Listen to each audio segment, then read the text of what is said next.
Teknopro kanalından herkese merhaba dostlar. Bu videoda sizlerle beraber global versiyon olan Snapdragon'lu Redmi Note 11 Pro'yu kutusundan çıkaracağız ve hızlıca bir incelemesini gerçekleştireceğiz. Videoya geçmeden önce de bu tarz içeriklerin devamı için alt taraftan abone olup bildirimleri açmayı unutmayın. İsterseniz ilk olarak sizi kutu açılışıyla baş başa bırakayım. İlk olarak kutumuzun tasarımına baktığımızda klasik Xiaomi tasarımını görüyoruz. Kutunun alt kısmında da 5G destekli bir Redmi Note 11 Pro olduğu belirtilmiş. Kutuyu açtığımız zaman ilk olarak zarfın içinde okumadığımız kitapçıkların ve ekran jelatini silikon kılıfının olduğunu da görüyoruz. Hemen altında jelatine sarılı bir şekilde telefonumuz bizleri karşılıyor. Jelatinin üstünde de bazı teknik detayları görebiliyoruz. Sonrasında 67 wattlık adaptörümüz ve USB Type-C kablomuz da kutu içeriğinde bizlere sunuluyor. Sade ama yeterli bir kutu içeriğinin olduğunu söyleyebilirim. Şimdi telefonumuzun tasarımıyla başladığımızda üst kısımda hoparlör, 3.5 mm kulaklık jackı ve mikrofonu görürken yan tarafta ses kontrolcüleri ve güç tuşuna yer verilmiş. Alt tarafta da Type-C şarj girişi ve sim ve hafıza kartı yuvamız bulunuyor. Burada 1 TB'a kadar hafızayı arttırabilmemiz mümkün. Malzeme kalitesi olarak da cihazımız segmentine göre gayet iyi bir hissiyata sahip. Burada plastik bir çerçeve yapısıyla karşılaşıyoruz ancak hissiyat olarak ucuz bir hissiyat vermiyor.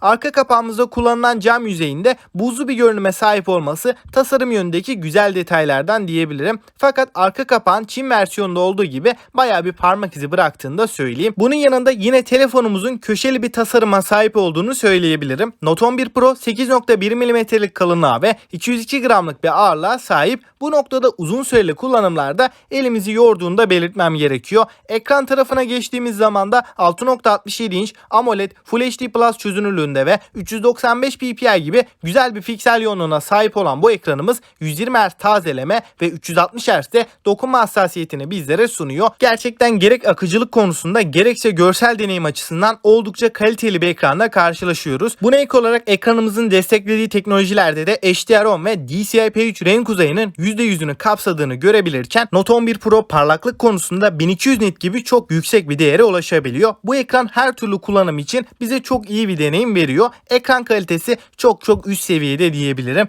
Yonga seti kısmına baktığımız zaman da pek çoğumuzu isimlendirmeden dolayı hayal kırıklığına uğratan bir işlemciyle karşılaşıyoruz. Burada Snapdragon 695'i görebilirken bu işlemcimiz 6 nanometre mimariye sahip olmasıyla performans olarak hepimizin beklentisinin çok daha üstünde olduğunu söyleyebilirim. Snapdragon 695 Snapdragon 750G'den daha iyi bir performans veriyor. Tabii ki Snapdragon 778G'ye kadar iyi değil ancak 600 serisi gibi giriş orta sınıf bir işlemci olmadığını da belirteyim. Yani oyunlarda da düşük grafiklerde kasma donma sorunu olmadan akıcı bir şekilde oynatabilecek bir telefon. RAM tarafında incelediğimiz versiyonda 8 GB RAM ve 128 GB depolama alanı bulunuyor. Oyun harici kullanımda da Note 11 Pro gayet seri ve stabil bir şekilde çalışıyor. Kasma, donma, yavaşlama sorunları yaşamıyoruz. İçerisinde Android 11 ve MIUI 13 bulunurken yazılım desteği de en az 3 yıl daha devam edecek. Bunun yanında PUBG'de sadece 45 FPS desteğinin olduğunu da belirteyim. Yani ilk izlenim açısından da oyun performansı olarak da yazılım açısından da Note 11 Pro'da herhangi bir sorun yok. Kamera tarafında da arka tarafta üçlü bir kamera sistemini görürken ana kameramız 108 megapiksel f1.89 diyafram açıklığında Samsung'un ISOCELL HM2 sensörü.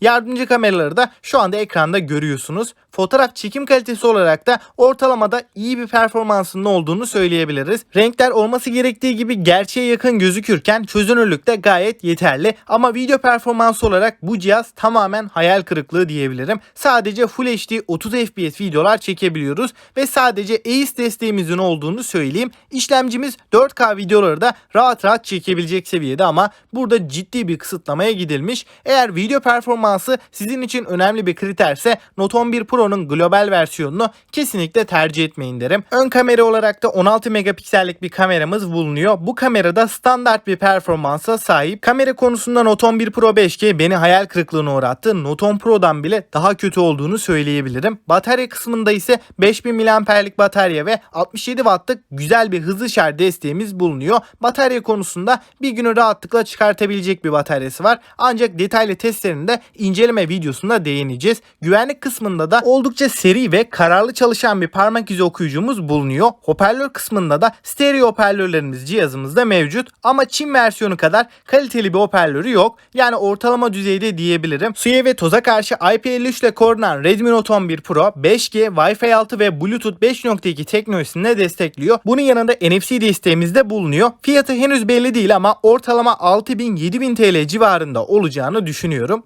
Peki sizler Redmi Note 11 Pro'nun bu global versiyonu hakkında neler düşünüyorsunuz? Alınır mı alınmaz mı? Görüşlerinizi yorumlarda bekliyorum. Açıkçası bu cihazla ilgili değerlendirmeyi resmi fiyatı açıklandığında yapmak istiyorum. Yani şu an için net şeyler konuşmayacağım. Bu cihazın detaylı incelemesi de gelecek. O videoyu da kaçırmamak için alt taraftan abone olup bildirimleri açmayı unutmayın. Bir sonraki videoya kadar kendinize iyi bakın ve hoşça kalın.